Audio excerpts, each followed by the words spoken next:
bordering on cutting aspirations on you guys' capability of continuing the dominance and even raising the staff? I think, Jabulo, the environment, the leadership environment at Sundowns is very complex. And not only now, it had always been like that. And in high performance environments, you can't hold too much sentiment because it's about production.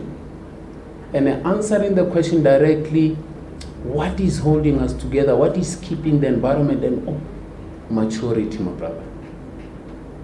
Maturity and selflessness and understanding leadership. If you are at a very complex environment like that and you're selfish, you'll have a problem. If you're in an environment like that, you lack maturity, you'll have a problem. Because you can imagine if I go in there and I'm egoistic, then Coach Mangoba is there, no, but Steve Kompela is coached at Arrows, has coached at Kaizer Chiefs and all that, and then you don't want to accept the fact that, listen, leadership is about sharing opinions and also understanding that positions are not a reflection of leadership, but your inputs and maturity in dealing with matters to get maximum output. That's leadership. If you lack that understanding, you can't work at Mamelodi Sundowns and you can't work anywhere else. So modern leadership and management, and which goes to everybody, even in corporate, you need to have soft skills. No matter how good you are in modern life, you can be a top person and all that. When you lack soft skills, you'll see nothing in leadership. We don't instruct anymore. You have to get a buy-in.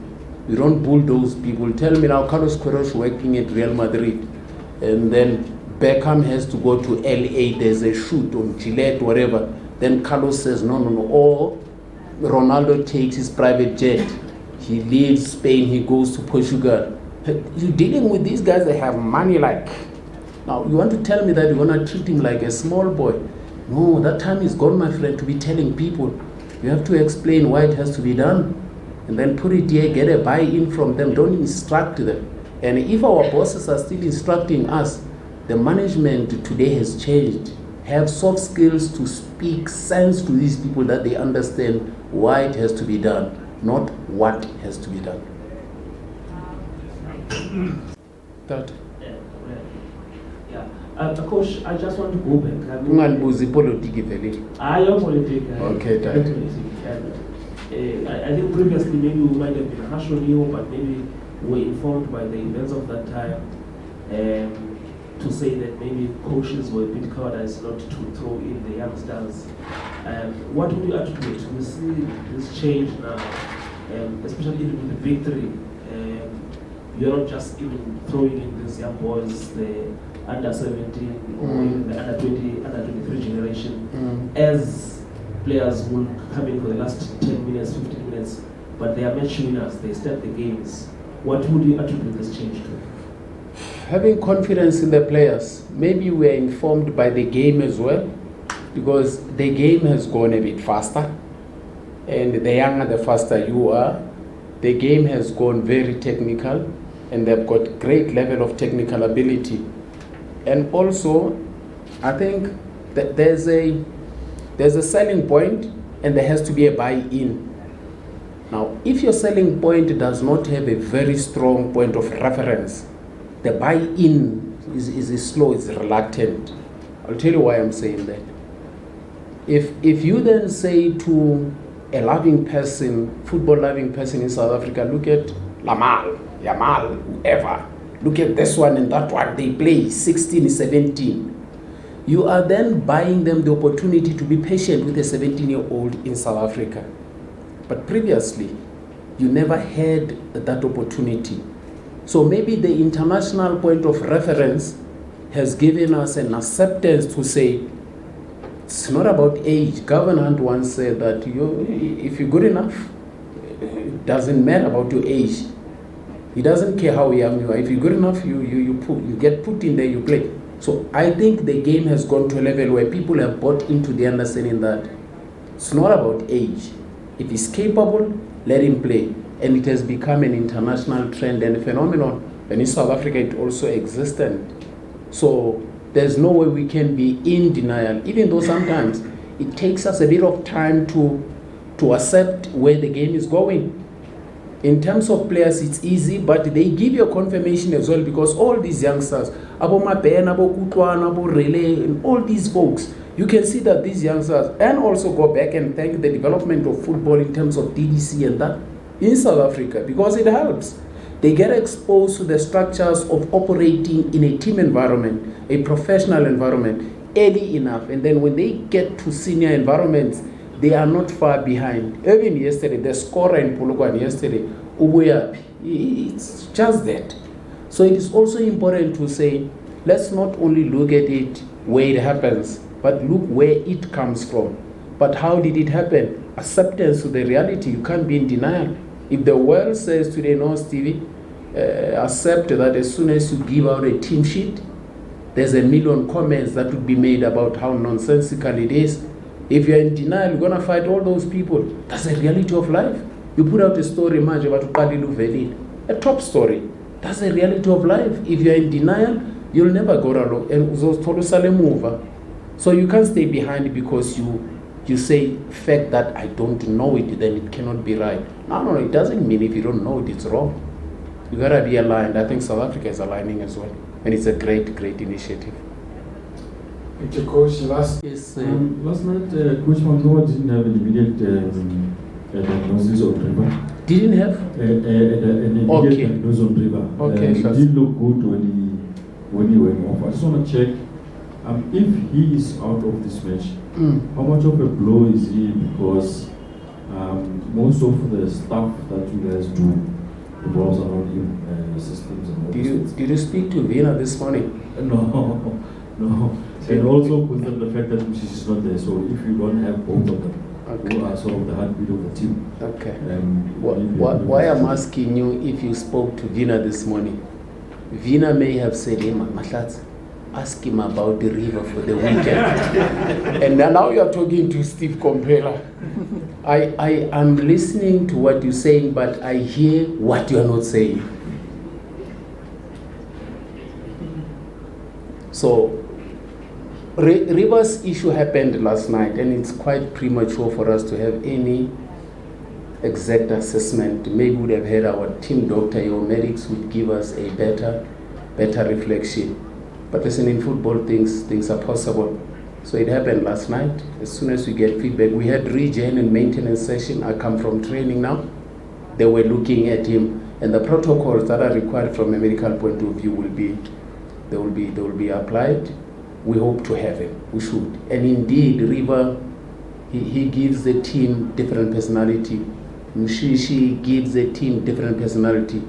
Then your biggest challenge as a coach then becomes, do you then make a team made by the quality of the players, or you make a team that plays to your structure? Do players make the team, or where now you make a structure and fit in players? We depend on the quality of these players, top players. But at some point, there's a stage where you say, what do I have? Okay, the ingredients that I have here, they call for this type of production. So sometimes you don't have all that you want, so you have to work with what you have. Quick one from Velides. Coach, my colleague and I were just ingesting and digesting the goal of... digest. Yes, Coach. The goal of Ribeiro yesterday, and also just looking at his performance from last season. Do you honestly and genuinely think that he still deserves to be in this league? Because I think, what are you saying to our league? We want more of those. Yeah, but Coach, honestly, how far can he go? Because I think, sometimes it feels like, he's playing with kids on a Sunday morning. He's just too gifted to be in this league. Not really, because if I were to immediately jump into the notion, then I would have insulted Cape Town City. And I don't think Eric Tinkler would take kind to that. You look at the key two players in the midfield of Cape Town City. Amot, he's a vibe. He plays good football, and now if you look at the Ribeiro scenario and only be consumed by that and neglect the other great stuff, whether it's your Darwin, your Hudemans, and those are good players. Now, it is good to have the PSL with good quality players, and the product gets there. If La Liga says, no, let's hang on to Messi, hang on to Ronaldo, they want to have a good product that internationally will invite broadcasters and all that, and then the league becomes prestigious and there's better investment. So the PSL must do the same. And if Ribeiro is the kind of player we say, just before he goes somewhere else, and then there's that thing that, guys, what can we do? Can we get some partnership to secure this guy for the prestige and the level of the league? We have to. But in terms of the finishing, he made it look so easy. That connection is one of the most difficult. I'll tell you why. Mudau breaks out wide. It is not in terms of their mathematicians here, in terms of your angles, the ball is not played back per se. It is slightly in line. That's the most difficult connection when you have to connect a square pass. Timing has to be perfect. Maybe the benefit is that the ball came across from his right shoulder and then he connected with the left foot, which then gives him at least a leverage of you can swing and come opposite the trajectory of the ball. Then it becomes a hell of a beautiful goal. And I don't know how many keepers, not unless you are in the radar of the strike and then you raise your arm and touch the ball. But the speed of the ball was insane inside the box. And where is the ball hit? By the penalty spot. But leave Ribeiro, then go back to Peter Shalulile. Give him credit for dragging the defender to the near post. Peter drags the defender to the near post. When the defender goes in, leave Peter, leave Ribeiro. Compliment Mudau for making a pass and not a cross. Because most of the time players just cross inside the box without any target, but pass inside the box. But they wait on the pass, which is why I always tell people that football players are geniuses, man. These guys are geniuses, but they think with their feet. Tell me, anybody, yourself or myself, put a ball here and do a measurement. You know, velocity, speed, and time, and all those scientists are here. If you put the ball here and aim to find a person at a particular point, at a particular time, that's genius. And football players do that amidst the chaos of actions and all that. And then we still disrespect these people because of, those are mathematicians. You and I, those who play golf, they try here, you pat the ball falls short. And some try kick a ball, it falls short. But those guys are so precise and accurate. That's what they train for. Now, if the ball comes like that from Dow at the right pace, at the right angle, connects with Ribeiro, Peter goes there. It needs a lot of synchronization, a lot of training, a lot of understanding to execute that.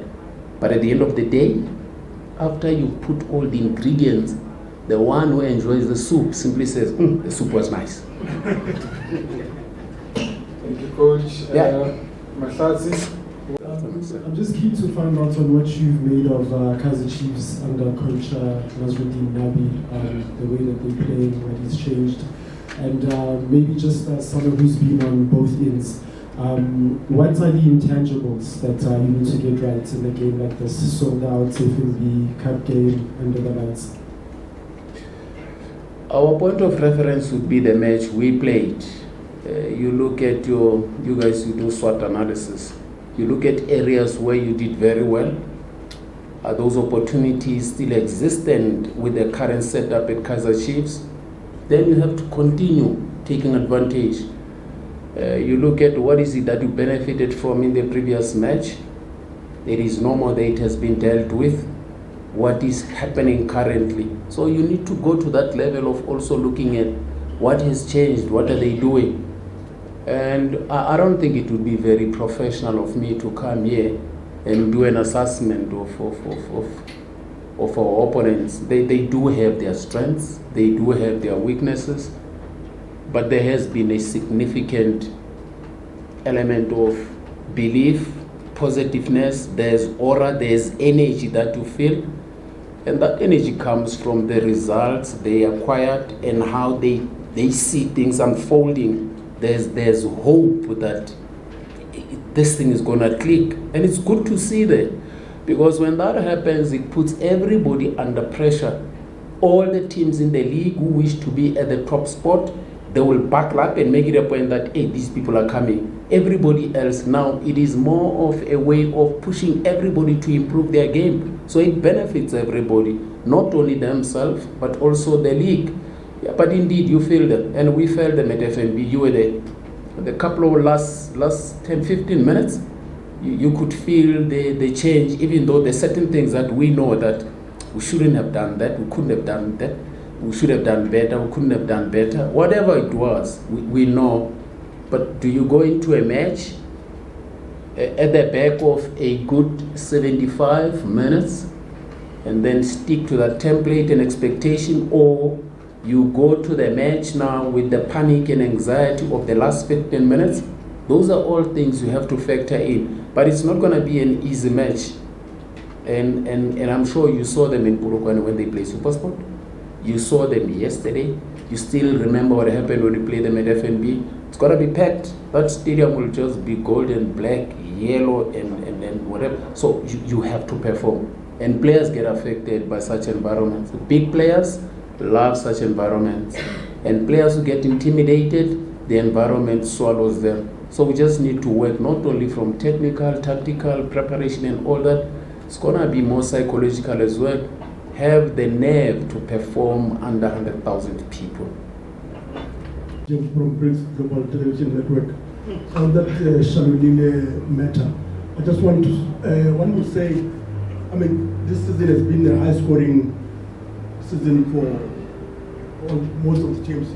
I just want to ask from you, what would you say has really changed in our striking department, the mentality? Is it the training that you guys maybe are doing differently, that the strikers are now getting their scoring put back?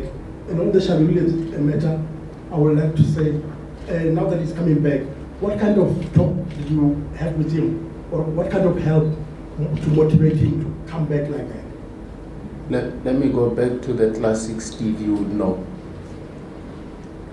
If you ask your baby boy, youngster, to say, listen, go to mommy and ask mom to give me a cup of tea or coffee.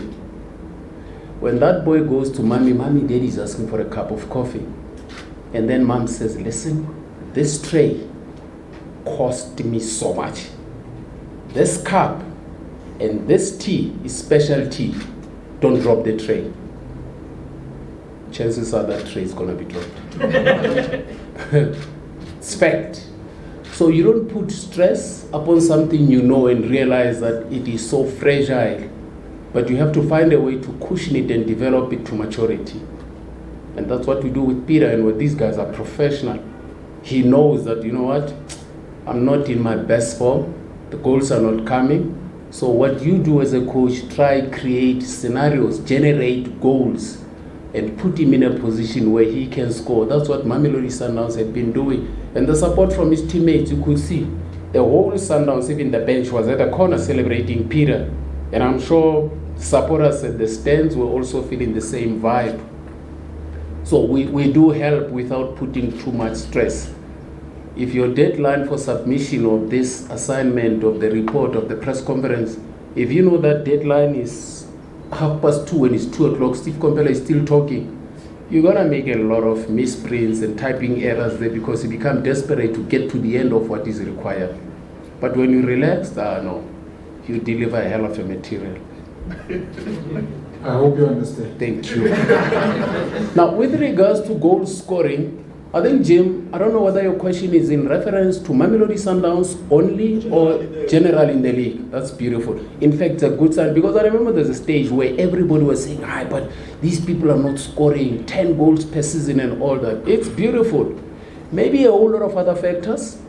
A research may be needed to confirm what I'm saying, but based on just my naked observation, the number of chances you create, the game model that you subscribe to, do you play a game that generates a lot of chances? Mamelodi Sundowns does.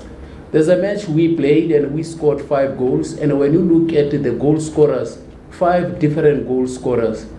Yesterday we had 2 out of 3 goals. So when you see a whole lot of other players getting into goal scoring positions and scoring goals and all that, it then talks to, so this team normally generates goals and it is not reliant on one striker. But then there's a beauty where when you have a natural goal scorer who's on form, when he bangs them in, that's also an advantage. You look at Kaizer Chiefs yesterday, who scored the 2 goals, it happens. You go back at Bafana, Talent Mbata, he took 2 goals that are similar and all that, and you see these and then you get excited. And the success of PSL production immediately gets to be the success that becomes a benefit to Bafana. So when they score, and it also invites supporters. Because in all honesty, the chaos and the noise in a match of football is about how you enter the opponent box, threaten and score. The more entries, the more threats, the more goals, people would love that game. And people support teams that score goals. So the game in South Africa, to attract even more fans, we need to score these goals. And at the end of the day, you pay your 40 rand, 50 rand, 60 rand to go watch games. I mean, goals, you don't know what's going to go to a game. It has happened many a times. You see that there's a beautiful match, but it's 0-0. And then people say, it was just a dull match. When in essence, it was a hell of a match. And then you go to a match where there's lots of goals and the match is not as exciting. But the excitement of goals is just a must in any football match. So it's good to see them scoring as well. At the right time. And the fact that he scored 2, it was more of a confirmation of the quality he is, that it was not an accident. And also the type of goals he scored. The first goal, beautiful goal. Just from outside the box, a good strike. And Peter does that at training, relentlessly. Second goal as well. And it was also great to see Peter getting a ball from Ikram, because the ball was played through from Neo, and then he controlled. As he controlled, Peter was on top.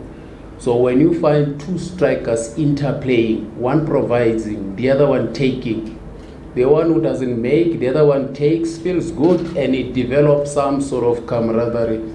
So I think from that perspective, John D, it was very important for the club, for our supporters, even for Peter himself and the game, so that whoever is coaching saying if strikers can play for each other, there's a possibility of a goal, then it develops what we always work on, selflessness whenever we are inside the box.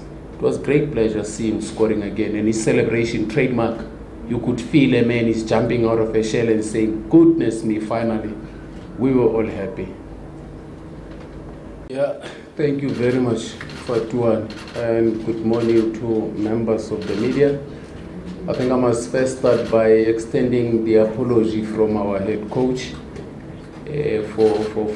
for other reasons that were unforeseen and unavoidable.